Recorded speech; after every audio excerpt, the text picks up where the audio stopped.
4월 15일 제21대 총선을 앞두고 본격적인 선거 레이스가 시작됐습니다. 각 정당별로 전라북도 10개 선거구에 후보자들을 공천했습니다.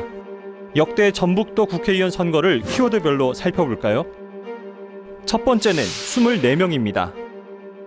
한 지역에서 선출되는 국회의원의 수를 정하는 것이 선거구 획정입니다. 선거구 획정은 행정구역, 인구수, 공평성 등 다양한 요소를 고려해 정하는데요. 우리나라 첫 국회의원 선거가 이뤄진 재헌국회 때와 2, 3대 총선에는 전라북도 선거구는 모두 22곳이었습니다. 22명의 국회의원이 당선됐었죠. 4대와 5대 총선은 전라북도의 전성기였습니다. 전주시와 당시 남원군의 선거구가 2개로 나뉘면서 선거구는 역대 최다인 24곳, 전북도 국회의원은 모두 24명이 당선됐습니다. 5.16 군사정변 이후 펼쳐진 6대 총선과 7대 총선은 전국적으로 선거구가 줄어들었고 금산군이 충청남도로 행정구역이 변경되면서 전북도 선거구는 11개로 줄어듭니다. 선거구가 한 곳 늘어난 8대를 지나 9대에 접어들면서 전라북도 선거구는 6곳으로 확 줄어듭니다. 이유는 당시 사공화국 박정희 정부 들어 73개 선거구에서 2명씩 뽑는 총선이 이루어졌기 때문입니다. 11대 총선 이후 선거구는 14개까지 늘어납니다. 하지만 전라북도 인구는 계속해서 줄어들면서 인구수를 중요한 기준으로 삼는 선거구 획정 기준의 영향으로 전라북도 선거구는 줄어들게 됩니다. 꾸준히 선거구가 줄면서 20대, 21대 총선에는 선거구가 10개밖에 되지 않습니다. 한때 24개나 됐었던 전북도 선거구, 10개가 된 지금 전라북도에 어떤 영향을 줬을까요? 절대적이죠. 그 지역에서 예산 따고요. 그리고 정치적으로 압력을 행사하고, 물론 지역에는 그게 국회의원 수 하나가 그냥 하나가 아니고 아주 중요하거든요.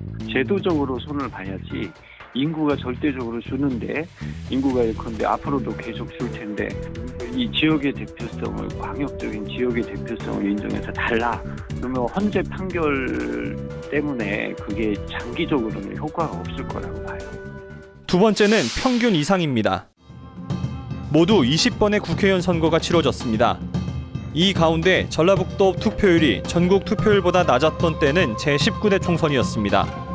당시 전국 투표율은 54.2%였지만 전북 투표율은 53.6%였습니다. 하지만 19대 총선을 제외한 모든 총선에서는 전북 투표율은 전국 평균보다 높습니다. 특히 13대 총선에서는 전국 투표율이 69.3%에 불과했지만 전북은 무려 80%에 달했습니다. 역대 총선 가운데 가장 높았던 전라북도 투표율은 초대 선거로 96.9%를 기록했습니다. 세 번째는 12대 6대 2. 전라북도 선거구를 과반 이상 차지한 정당은 어디가 많았을까요?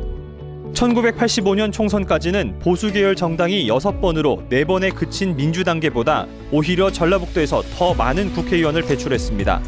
하지만 1988년 총선부터는 민주당계 정당의 독식이 이어졌습니다. 종합해보면 민주당계 정당이 12번으로 가장 많았고 보수계열 정당이 6번, 무소속이 2번이나 차지했습니다. 근데 이번에는 이제 미래통합당이나 이런 보수 쪽 입장에서는 좀 그런 것도 좀 바뀌어야 되지 않느냐 하는 이야기를 자꾸 하는 거고, 전라북도에서는 아마 여전히 그 색깔이 분명하게 이렇게 나올 텐데, 지역의 건강성 또는 뭐 이렇게 좀 논의의 건전성 이런 걸 위해서는 약간 진보적인 측면의 후보나 당선자들도 있고 보수적인 측면의 후보나 당선자들도 있어야만 지역이 더 건강해지거든요. 한쪽만 있어서는 안 되거든요. 지금까지 전라북도 역대 총선을 키워드 3가지를 통해서 살펴봤는데요. 이번 21대 총선에서는 어떤 결과가 나올까요?